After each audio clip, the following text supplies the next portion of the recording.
स्वागत है। आज हम मार्क मैनसन की किताब the subtle art of not giving a fuck के कुछ शुरुआती हिस्सों पर बात कर रहे हैं।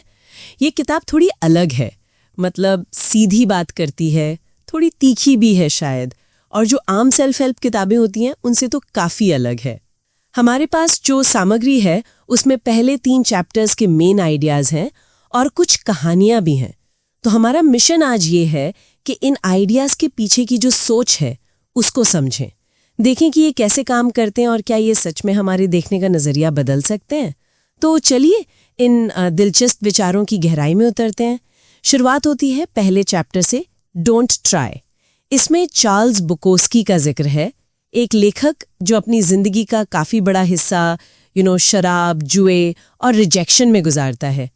और हैरानी की बात यह है कि जब उन्हें कामयाबी मिली उसके बाद भी उनकी कब्र पर लिखा है डोंट ट्राई। ये थोड़ा अजीब नहीं लगता? हाँ, लगता है।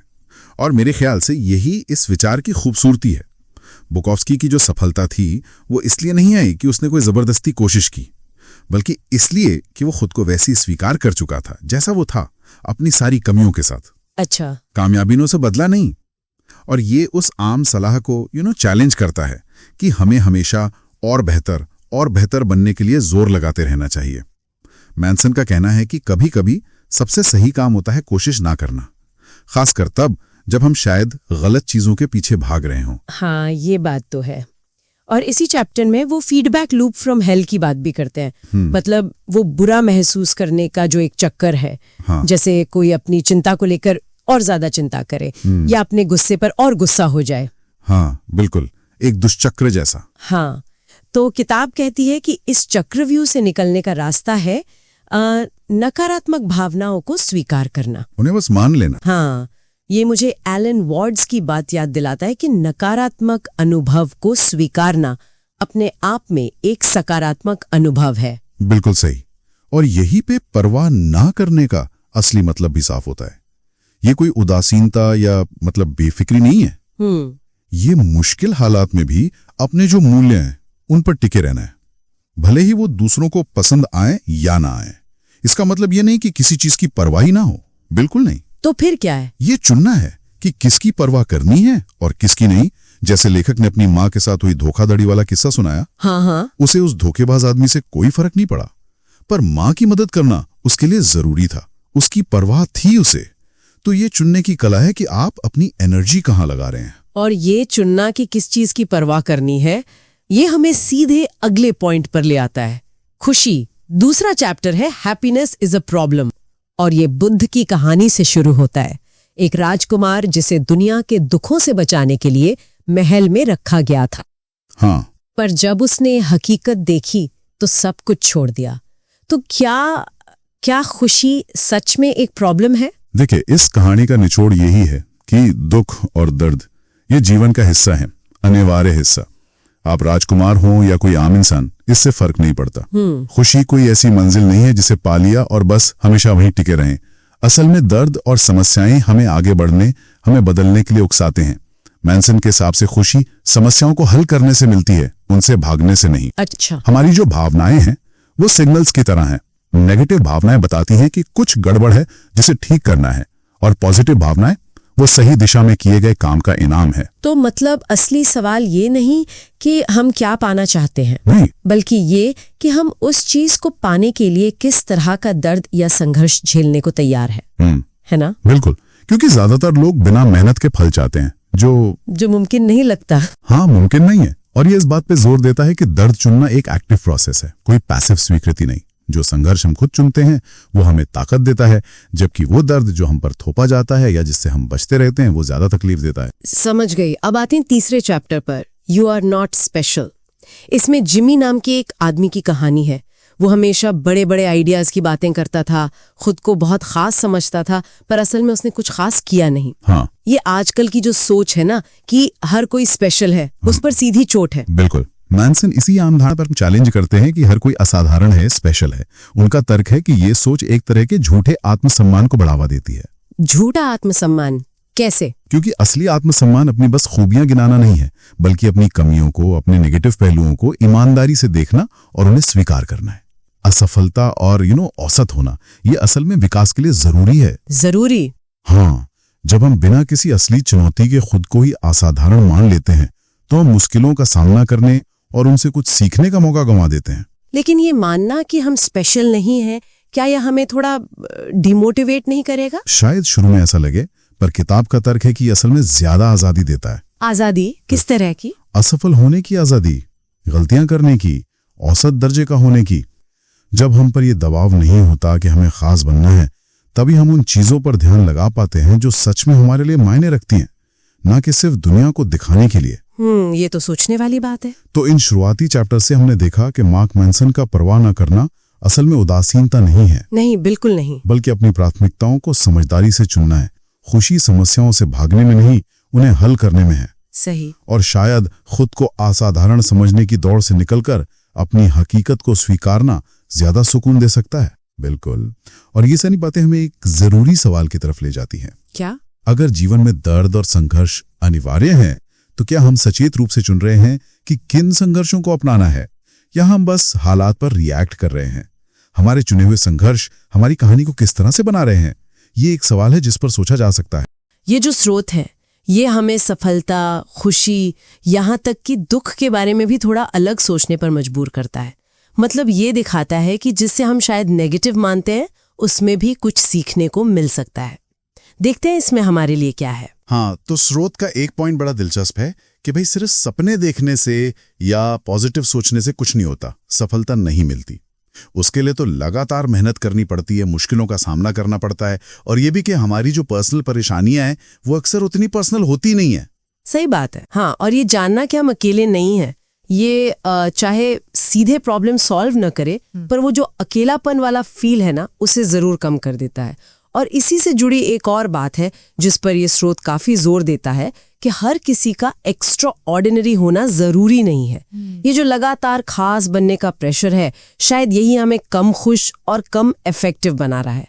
मतलब साधारण होना ठीक है, इसमें कोई शर्म की बात नहीं। लेकिन आजकल तो हर तरफ यही सुनाई देता है, खास बनो, असाधारण बनो। तो ये स्रोत इस सोशल प्रेशर के बारे में क्या कहता है? क्या ये आइडिया आज फिट बैठता है? देखो, स्रोत का तर्क यही है कि ये प्रेशर ही असल में प्रॉब्लम है। ये हमें अपनी असलियत से जैसे दूर ले जाता है। महानता या कह लो संतुष्टि, वो अक्सर तब शुरू होती है जब हम ये मान लेते हैं कि हाँ भाई, हम अभी परफेक्ट नहीं है, हम में कमियां हैं। जैसा स्रोत कहता है, कई लोग महान इसलिए बने क्योंकि उन्हें गहराई से पता था कि वो साधारण है और उन्हें खुद पर काम करने की जरूरत है। ये मानना ही सुधार का पहला स्टेप है। ये तो मतलब जो हम आमतौर पर सोचते हैं उससे बिल्कुल अलग है। यानी अपनी कमियों को मानना कमजोरी नहीं बल्कि एक तरह से ताकत हो सकती है। बिल्कुल। और इसी तरह यहाँ दुख के महत्व पर भी जोर दिया गया है। स्रोत कहता है कि दुख जो है वो जिंदगी की सच्चाई है। उससे बचने की जो हम लगातार कोशिश करते हैं ना, वो अक्सर हमें और ज्यादा मानसिक तकलीफ देती है। तो सीखने की कुंजी दुख से भागना नहीं, बल्कि उसे समझना है, उसके साथ जीना सीखना है। हाँ, और इसी बात से जुड़ा वो लेफ्टिनेंट ओनोडा का किस्सा है, वो तो वाकई सोचने पर मजबूर कर देता है। 30 साल तक एक ऐसे युद्ध के लिए लड़ते रहना जो पता नहीं कब का खत्म हो चुका था, सिर्फ इसलिए कि ऑर्डर था, सरेंडर नहीं करना है। स्रोत इससे क्या सबक सिखाता है? क्या ये मतलब गलत वैल्यूज या आइडियाज के पीछे अंधा होकर चलने का उदाहरण है? हाँ, ये एक तरह से एक्सट्रीम उदाहरण है कि कैसे हम बाहरी आदेशों या गलत धारणाओं से जरूरत से ज्यादा जुड़ जाते हैं। ओनोडा बाहरी दुनिया की सच्चाई से एकदम कट गए थे। और स्रोत कहता है कि इसी तरह हम अंदरूनी तौर पर भी खुद को समझने में स्ट्रगल करते हैं। खुद को समझना कोई सीधी आसान राह नहीं है, बल्कि ये प्यास छीलने जैसा है। परत दर परत हटती है और हाँ, कभी कभी आंसू भी आते हैं। पहले अपनी भावनाओं को पहचानना, फिर उनके पीछे के कारण समझना। विलियम जेम्स की कहानी भी काफी प्रेरणा देती है। कई साल वो निराशा में रहे, कुछ कर नहीं पाए, और फिर अचानक उन्होंने फैसला किया कि नहीं, मैं अपनी जिंदगी की पूरी जिम्मेदारी लूंगा, चाहे हालात कितने भी मुश्किल क्यों ना हो। और बस इसी एक फैसले ने उन्हें अमेरिकन साइकोलॉजी का फादर बना दिया। ये बदलाव आया कैसे? क्या सिर्फ सोच लेना काफी था? स्रोत के हिसाब से जेम्स का फैसला सिर्फ एक ख्याल नहीं था, ये एक एक्सपेरिमेंट था। उन्होंने तय किया कि 1 साल तक वो ये मानकर जिएंगे कि उनके पास विल पावर है और वो अपने एक्शंस के लिए जिम्मेदार हैं। और इसी सोच ने, इसी माइंडसेट ने उन्हें उस इनएक्टिविटी से बाहर निकालकर एक्शन लेने पर मजबूर किया। ये दिखाता है कि जिम्मेदारी स्वीकार करना हमें उस हेल्पलेसनेस वाली फीलिंग से बाहर निकाल सकता है। अच्छा, तो इसका मतलब ये हुआ कि मुश्किलें तो जिंदगी में आएंगी ही, हम चाहें या ना चाहें। लेकिन जब हम खुद कोई मुश्किल चुनौती चुनते हैं, जैसे कोई नई स्किल सीखना हो या किसी डर का सामना करना हो, तो उसे पार करने में एक अलग किस्म का संतोष मिलता है, एक कंट्रोल महसूस होता है। बिल्कुल, जब चुनाव हमारा अपना होता है तो वो संघर्ष भी हमें मीनिंगफुल लगता है। स्रोत का इशारा यही है कि अपनी लड़ाई खुद चुनो, क्योंकि जिंदगी तो वैसे भी चुनौतियां लाएगी ही। और फिर बात आती है उन चीजों को स्वीकार करने की जिन्हें हम बदल नहीं सकते, जैसे स्रोत में ओसीडी का जिक्र है। हाँ, स्रोत बताता है कि कुछ हालात, जैसे कोई पुरानी चिंता हो या ओसीडी के कुछ रूप, जिनका शायद कोई पक्का इलाज न हो, उन्हें मैनेज करने के लिए अपना नजरिया बदलना पड़ता है। जैसे ये मान लेना कि भाई कीटाणु तो हमेशा आसपास रहेंगे या मृत्यु तो जीवन का हिस्सा है। ऐसे विचारों से लगातार लड़ने के बजाय स्रोत कहता है कि उन्हें आने जाने दो। अपनी एनर्जी उन चीजों पर लगाओ जो आपके कंट्रोल में हैं और आपके लिए मायने रखती हैं। लड़ाई कम करने से ताकत बचती है एक तरह से। और इसी से जुड़ी है ये बात कि हमें ये भी मानना होगा कि हम हमेशा सही नहीं होते। ये मानना कितना मुश्किल हो सकता है, खासकर जब हमारी अपनी यादें ही हमें धोखा दे सकती हैं। जैसे वो मेरेडिथ मोरेन वाला केस था, फॉल्स मेमोरी का, जो काफी चौंकाने वाला था। उन्हें बचपन के दुर्व्यवहार की पूरी तरह से गढ़ी हुई यादें थीं। बिल्कुल, हमारी यादें बदल सकती हैं, हमारे विश्वास गलत हो सकते हैं। स्रोत हमें याद दिलाता है कि निश्चितता मतलब सर्टेनिटी अक्सर एक वहम होती है। यहाँ तक कि विज्ञान भी कभी आखिरी सच का दावा नहीं करता, वो हमेशा नए सबूतों के लिए खुला रहता है। गलत होना सीखने और आगे बढ़ने की प्रोसेस का एक नेचुरल हिस्सा है। इसे पर्सनल फेलियर की तरह देखने के बजाय इसे ग्रोथ के मौके की तरह देखना चाहिए। और वो पहली बार के अनुभव वाली बात भी सोचने लायक है।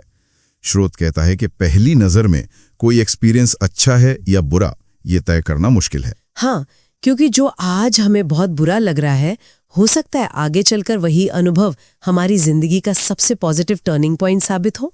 हमारी जो फौरी भावनाएं होती हैं वो पूरी कहानी नहीं बताती।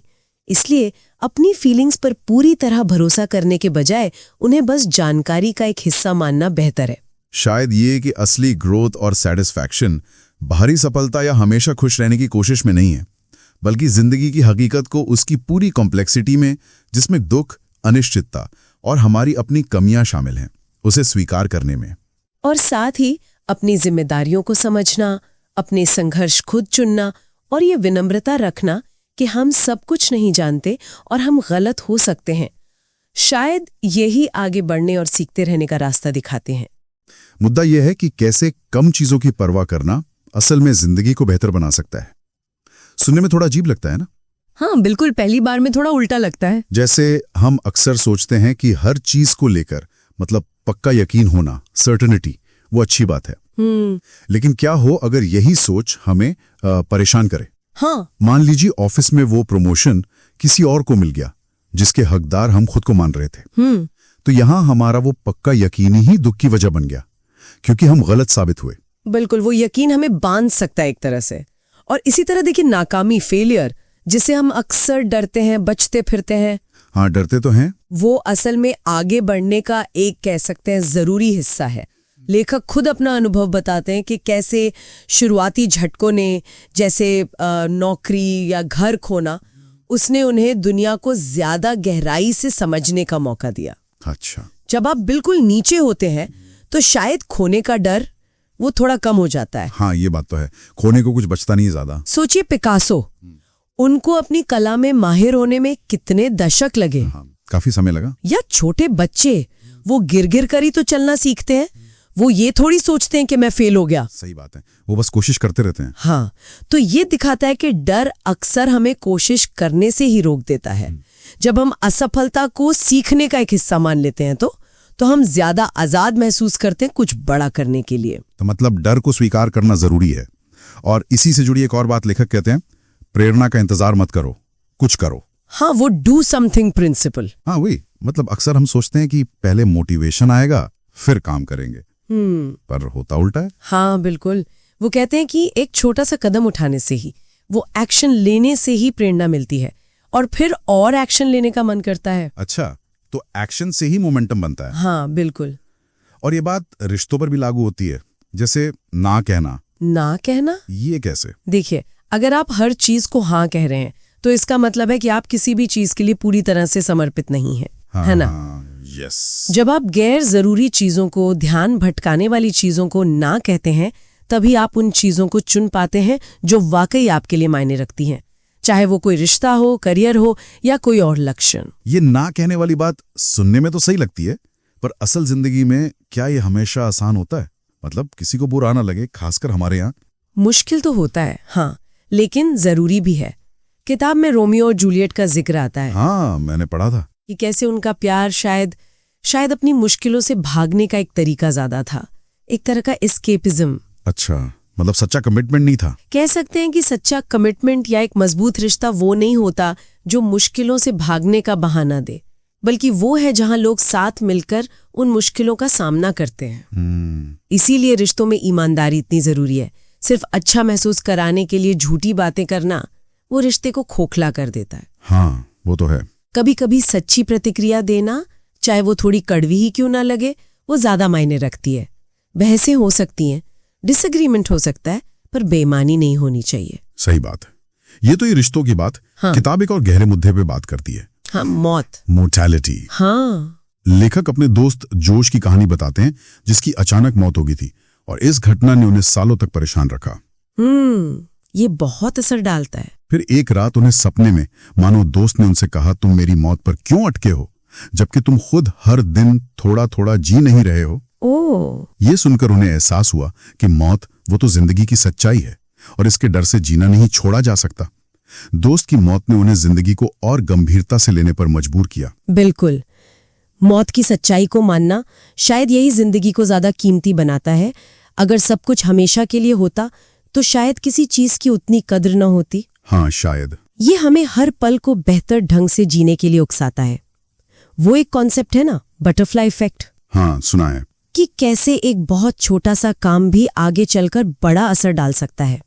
हमारे रोजमर्रा के छोटे छोटे चुनाव भी, वो भी मायने रखते हैं। तो ये सोचना जरूरी हो जाता है कि हम दुनिया पर कैसा असर छोड़ना चाहते हैं। हाँ, जरूरी नहीं कि हम बहुत कामयाब या अमीर बने, पर अपने अंदर की अच्छाई और क्षमता पर विश्वास करना, वो हमें बेहतर इंसान बनने की राह दिखाता है, अपनी एक पहचान बनाने की राह दिखाता है। तो आज की इस पूरी बातचीत का निचोड़, सार क्या निकलता है? शायद यही कि हमारी जिंदगी और ऊर्जा दोनों सीमित हैं। बिल्कुल सीमित है। तो हम हर चीज की परवाह नहीं कर सकते और ना ही करनी चाहिए। सही बात। सतही चीजों के पीछे भागने, जैसे हर वक्त पॉजिटिव दिखना या बस पैसा कमाना या दूसरों से वैलिडेशन लेना, इसके बजाय हमें अपने मूल्यों पर, अपनी वैल्यूज पर ध्यान देना चाहिए। दिक्कतें, दर्द, नाकामी, यहाँ तक कि मौत, ये सब जिंदगी का हिस्सा हैं और इन्हीं से जूझकर हम सीखते हैं, बढ़ते हैं और शायद जिंदगी का असली मतलब ढूंढते हैं। जब हम उन चीजों की फिक्र छोड़ देते हैं जो हमारे बस में नहीं हैं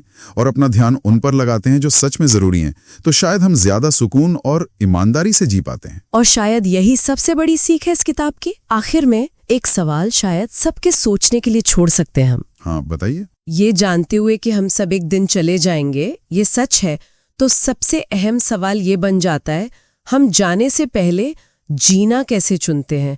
हम अपने पीछे क्या छोड़कर जाना चाहेंगे?